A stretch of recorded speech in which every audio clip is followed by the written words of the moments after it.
এখন আমি আপনাদেরকে 3 পার্ট কুচি জামাটি কাটিং শেখাবো। যদি শিখতে চান সম্পূর্ণ ভিডিও না টেনে মনোযোগ সহকারে দেখবেন। শুরুতে আমি এখানে 2 গজ পরিমাণ একটা কাপড় নিয়েছি, যেটাকে আমি চড়ায় চড়ায় ভাঁজ করে নিয়েছি। যেহেতু ছোটো বাচ্চা জামার ক্ষেত্রে অবশ্যই চড়ায় চড়ায় ভাঁজ দিয়ে উপর পাটটা কেটে নিচ্ছি।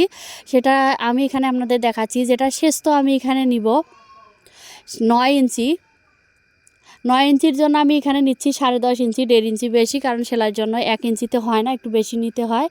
তো এখানে আমি 9-এর জন্য 10.5 ইঞ্চি নিলাম। এখানে সেলাইয়ের জন্য 1.5 ইঞ্চি নিলাম এক্সট্রা করে। এখন আমি গলা নিচ্ছি 3 ইঞ্চি, পুট গলা 1.5 ইঞ্চি, পুট নিব 3 ইঞ্চি। আপনারা চাইলে পুটটা আরও কমাতে পারেন সামঞ্জস্য অনুযায়ী, পরে কমালে ভালো লাগবে। এখানে বডি 26-এর জন্য 6.5 নিচ্ছি, 6.5-এর জন্য 1 ইঞ্চি বেশি 7.5 ইঞ্চি। আপনারা তো জানেন বডি বরাবরই 4 দিয়ে ভাগ করতে হয়, কোমর 1 ইঞ্চি কম 6.5 নিলাম। তারপরে কেটে নিচ্ছি।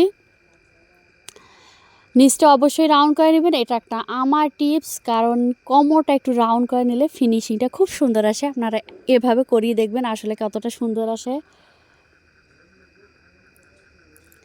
তারপর এখানে সব জায়গায় একটু দেখবেন ফিনিশিং আছে কিনা, রাউন্ড করার দরকার হলে রাউন্ড করে নেবেন। তারপর বাকি এক্সট্রা যে কাপড় আছে সে কাপড়গুলো থেকে আমি যে 3টে পার্ট, সে পার্টের জন্য কাপড় বের করবো। এখানে লম্বা আমার হচ্ছে 24 ইঞ্চি। 24-এর জন্য আমি ওখানে 9 যদি নেই, এদিকে 15 থাকে, 15কে আমি এখানে 3 ভাগ করে 5 ইঞ্চি নেব। 5 ইঞ্চি সেলাইয়ের জন্য 1 ইঞ্চি করে নিয়ে মোট 6 ইঞ্চি নিচ্ছি সেলাইয়ের জন্য।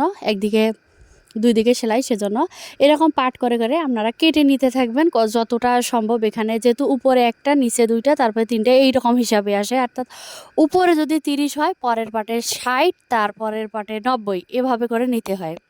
সরি 90 না, 60 120, এরকম ডাবল নিতে হয়। এখানে আমি ঘটি হাতাটা আপনাদের কাছে অনেকবার শেয়ার করেছি, সেজন্য ঘটি হাতাটা আমি আপনাদেরকে স্কিপ করে নিচ্ছি। আপনারা যদি চান আমি ঘটি হাতাটা আপনাদেরকে আবারও শেখাবো।